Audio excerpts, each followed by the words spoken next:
Good morning. I've woken up an hour early. We've had in England the clocks go back from British summertime to Greenwich Mean Time, and I'd forgotten, so I put the alarm on, and I'm up early and find my mind quite agile and alive. Now, I've been thinking about a lot of the um, criticisms of astrology. And I think criticisms of astrology are totally valid. And I think there should be much more of an airing about astrology and about what it actually is. Because a lot of the criticisms, are valid as they are based often on wrong assumptions, and not just wrong assumptions, but a kind of ignorance about its practice, about its history, and about its ongoing development. And so when the arguments are given by certain rationalists and they have a certain contempt for it, I think it's based upon the belief that astrology in their mind is some kind of old form of soothsaying, and just kind of fishing around with a bit of symbolism here and a bit of symbolism there, and as if we all need to dress in turbans and have big earrings and sit at the back of piers or some kind of little office somewhere in a caravan, and hoping that people will come past and cross our paths with palms with silver. And then we get a little bit of characterological reading, a bit of cold reading thrown in, picking up bits and pieces from the persons they come in, feed it back to them and get paid, all pretending, of course, that this is defined by the horoscope or the horoscopic symbols. That figure actually does lie in astrology in the figure of Fortuna, who is a kind of archetype of luck, if you like. The Wheel of Fortune is also to do with it.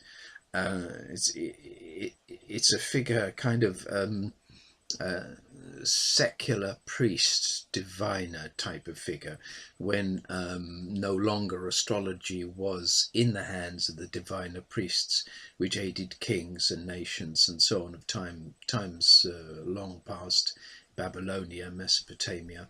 Although they did this in Renaissance astrology as well, Dr. John Lee, various inaugurations for the crowning of the kings or the queens and so on. But the point I am making is that is one figure which comes forth. We had this, I think, about 20 years ago with the appearance of Mystic Meg, who came out with this kind of figure, and it jolts off a kind of something at the back of the mind that people can see into the future or tell your future. Well, lots of people predict the future. And it's not just about astrology or the turning of a tarot card. And it's not really about the prediction of the future at all. It's about some form of ability to tell the unfolding of a pattern in a particular time and place. You see, because when one can unfold a pattern, whether it's the cycles of Saturn or the cycles of Jupiter, even the cycles of the moon, there begins to be a something that you can think is the same, even through the passing of time. And so it's these cycles that were initially looked at and found that at certain positions, at certain times, certain events happened. Now, in a more sophisticated or psychological age, these patterns can relate to the development of the individual, the processes of evolution and development and maturation within the psyche of a person.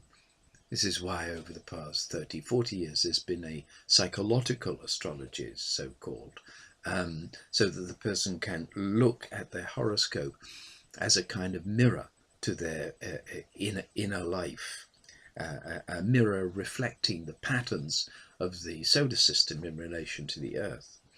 Now, this may seem very archaic to some people, that the idea that this mystical pattern derived from the planetary system through the imagination of man, originally conceived through the imagination and of course based on astronomical data, accurate astronomical data, it may seem a little strange.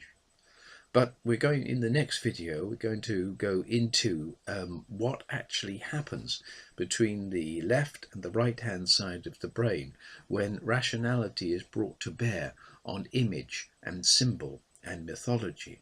Very similar, in fact, to dream interpretation, or not just dream interpretation, but involvement with the dream.